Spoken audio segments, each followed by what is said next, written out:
এই ভিডিঅ'টো এনেকুৱা ঠাইত বহি শুনিব যি ঠাইৰ পৰিৱেশটো একেবাৰে শান্ত হয়।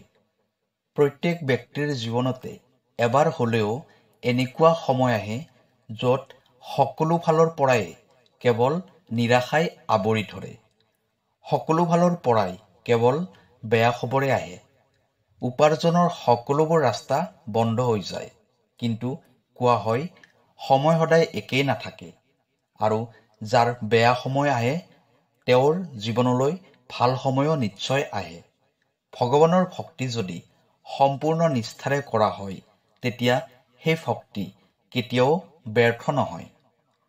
ভক্তি এনেকুৱা বীজ হয় যদি আপুনি আপোনাৰ বিজয়ৰূপী চোতালত ৰোপণ কৰে তেতিয়া অংকুৰিত নিশ্চিত ৰূপত হয়। জীৱনৰ সকলোবোৰ দুখ কষ্ট দূৰ হয়। যিমান গভীৰ এই বীজ হয় সিমানেই ভাল ফল প্ৰদান কৰে। কিছুমান ভক্তৰ জীৱনত এই বীজ অতি সোনকালে অংকুৰিত হয় আৰু কিছুমান ভক্তই কিছু অপেক্ষা কৰাৰ প্ৰয়োজন হয়। এইটো নিজৰ নিজৰ প্ৰাৰ্থনাৰ ওপৰত নিৰ্ভৰ কৰে আৰু শ্ৰী হনুমান এনেকুৱা এজন দেৱ হয় যাৰ ভক্তি এই কলিযুগত কৰিলে তৎক্ষণাৎ ফল পোৱা যায়। বহুত সোনকালে সন্তুষ্ট হোৱা দেৱ হয় শ্ৰী হনুমান। প্ৰিয় দৰ্শক, আছামিজ এষ্ট্ৰলজীলৈ আপোনাক স্বাগতম জনাইছোঁ। মই এষ্ট্ৰলজাৰ ধীৰাজ শৰ্মা। ভিডিঅ'টো শ্বেয়াৰ কৰি দিব আৰু কমেণ্টত লিখিব জয় বজৰং বুলি। প্ৰিয় দৰ্শক, যদি আপোনাৰ ব্যক্তিগতভাৱে কিবা সমস্যা হৈ আছে তেনেহ'লে ভিডিঅ'ৰ স্ক্ৰীণত দিয়া নম্বৰত আমাৰ সৈতে যোগাযোগ কৰিব। আমি আপোনাৰ সমস্যাসমূহ সমাধান কৰিবলৈ চেষ্টা কৰিম। এতিয়া হওক ভিডিঅ'ৰ পৰৱৰ্তী অংশলৈ যাওঁ। যেতিয়া শ্ৰী হনুমানে আপোনাৰ প্ৰেম আৰু ভক্তিক স্বীকাৰ কৰি লয় তেতিয়া কিছুমান বিশেষ সংকেতৰ দ্বাৰা আপোনাক এই বস্তুটোৰ অনুভৱ কৰায়, আপোনাৰ সৈতে কথা পাতে। আজিৰ এই ভিডিঅ'টোত আমি জানিব পাৰিম কিছুমান মুখ্য সংকেতৰ বিষয়ে, যাৰ মাধ্যমত আপুনি জানিব পাৰিব যে শ্ৰী হনুমান আপোনাৰ ওচৰে পাজৰে উপস্থিত আছে আৰু ভাল সময় অহাৰ আগতে শ্ৰী হনুমানে এই ধৰণৰ সংকেতবোৰ প্ৰেৰণ কৰে। কিছুমান মুখ্য সংকেত আৰু তাৰ বিশেষ কৃপা আপুনি প্ৰাপ্তি কৰি থাকিব।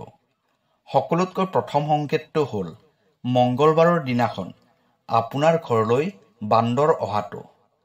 যদি হঠাতে মংগলবাৰৰ দিনা আপোনাৰ ঘৰলৈ কিবা খাবলৈ বান্দৰ আহে, এইটো শাস্ত্ৰমতে বহুত ডাঙৰ সংকেতৰ ৰূপত চোৱা হয়।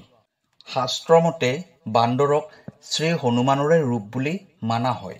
যদি মংগলবাৰৰ দিনা আপোনাৰ ঘৰলৈ কোনোবা বান্দৰ আহে অথবা আপোনাৰ ঘৰলৈ আহি যিকোনো বস্তু উঠাই লৈ যায় তেনেহ'লে এইটো বহুত ডাঙৰ শুভ সংকেত হিচাপে মানা হয়। মংগলবাৰৰ দিনা ঘৰলৈ বান্দৰ অহাৰ এইটোৱে সংকেত হয় যে শ্ৰী হনুমান আপোনাৰ প্ৰতি সন্তুষ্ট হৈছে আৰু তেওঁ আপোনাক ৰক্ষা কৰি আছে। সেইবাবেই যদি কোনোবা বান্দৰ আপোনাৰ ঘৰলৈ আহে তেতিয়া সেই বান্দৰক কিবা খাবলৈ নিশ্চয় দিব। নম্বৰ 2, ঘৰলৈ ৰঙা ৰঙৰ গোমাতা অহাটো অত্যন্ত শুভ সংকেত হয়। হিন্দু ধৰ্মত গাই গৰুক অত্যন্ত পূজনীয় মানা হয়। গাই গৰুত সমস্ত দেৱী দেৱতাসকলৰ বাস হয়। গোমাতাক কামধেনুৰ অৱতাৰ হিচাপে মানা হয়। যিখন ঘৰৰ সদস্যসকলে গোমাতাৰ সেৱা শুশ্ৰূষা কৰে তেওঁলোকৰ কেতিয়াও পাপ নহয়। গাই সকলোবোৰ দুখ কষ্ট নাশ কৰা তথা সকলোবোৰ সুখ সমৃদ্ধি প্ৰদান কৰা এগৰাকী দেৱী হয়। গাই গৰুক সদায় মা হিচাপে মানিব লাগে। গাই গৰুক কেতিয়াও জন্তু বুলি ভাবি অনাদৰ কৰিব নালাগে। গাই গৰুৰ দ্বাৰাও আমি মহত্বপূৰ্ণ সংকেত প্ৰাপ্তি কৰিব পাৰোঁ। ঘৰলৈ ৰঙা ৰঙৰ গোমাতা অহাটো শুভ সংকেত হিচাপে মানি ল'ব লাগে। কোৱা হৈছে ৰঙা ৰঙৰ গোমাতা ঘৰৰ মুখ্য দুৱাৰৰ ওচৰলৈ আহিলে ধন টকা পইচাৰ সমস্যাবোৰ সমাপ্ত হয়। যদি মংগলবাৰৰ দিনা কোনোবা ৰঙা ৰঙৰ গাই গৰু আপোনাৰ ঘৰলৈ আহে তেনেহ'লে ভালদৰে খাবলৈ দিব, ৰুটি খুৱাব।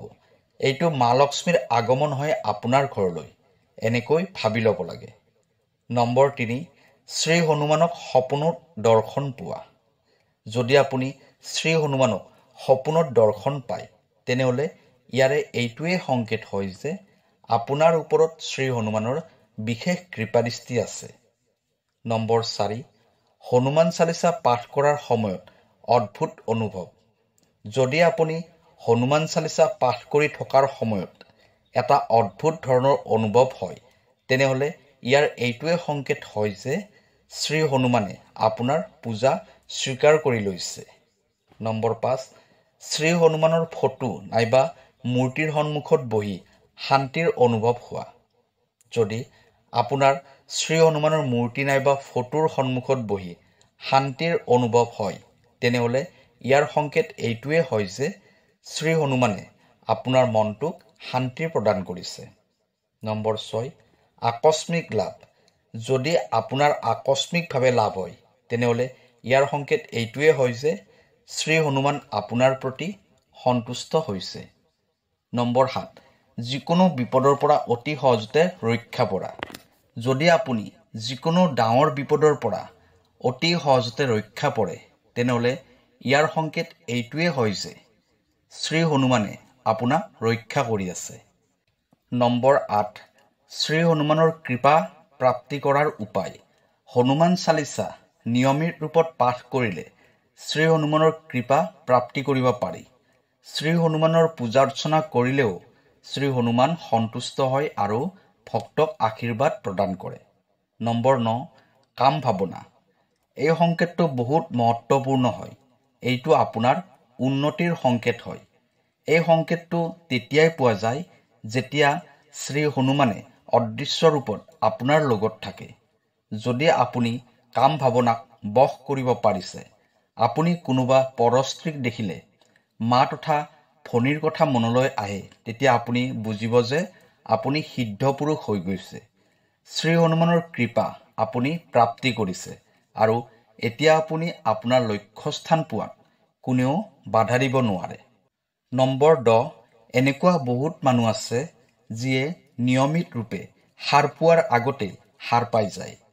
যদি আপুনি জানিব পাৰিছে যে আপুনি ব্ৰহ্ম মুহূৰ্তত হঠাতে সাৰ পাই গৈছে, অৰ্থাৎ ৰাতিপুৱা 3 বজাৰ পৰা 5 বজাৰ ভিতৰত সাৰ পাইছে, তেনেহ'লে বুজি লওক যে আপোনাৰ জীৱনত বহুত ডাঙৰ পৰিৱৰ্তন আহিব। এনেকুৱা যদি আপোনাৰ ক্ষেত্ৰত হয় তেনেহ'লে বুজি লওক যে আপোনাৰ জীৱনত কিবা এটা ভাল হ'বলৈ গৈ আছে। বহুতবাৰ আপুনি দেখিছে চাগে আপোনাৰ হঠাতে মনটো ভাল লাগি গৈছে।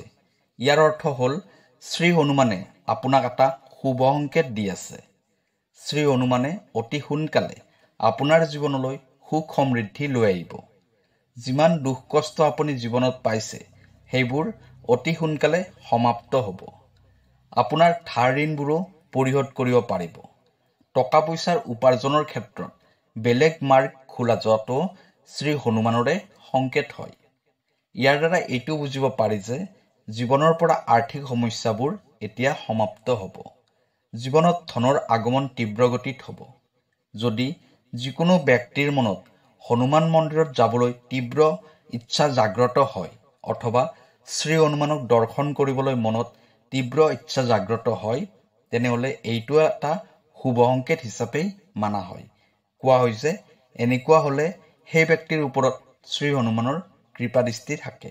আমি ব্ৰহ্মাণ্ডৰ শক্তিৰ পৰা সংকেত প্ৰাপ্তি কৰোঁ আৰু যদি দৈবিক শক্তিৰ আমাৰ ওপৰত কৃপা থাকে তেতিয়া ভগৱানে সপোনৰ মাধ্যমত আমাক মাৰ্গদৰ্শন কৰায়।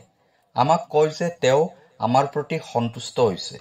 এইদৰে ঈশ্বৰেও সপোনৰ মাধ্যমত আমালৈ সংকেত প্ৰেৰণ কৰে। সেইবাবে সপোনত শ্ৰী হনুমানক দৰ্শন কৰাটো সকলোতকৈ ডাঙৰ সংকেত হয়। প্ৰিয় দৰ্শক, ভিডিঅ'টো যদি আপোনাৰ ভাল লাগিছে তেনেহ'লে চেনেলটো ছাবস্ক্ৰাইব কৰি দিব। কাইলৈ আকৌ লগ পাম অন্য এটা ভিডিঅ'ত। ধন্যবাদ।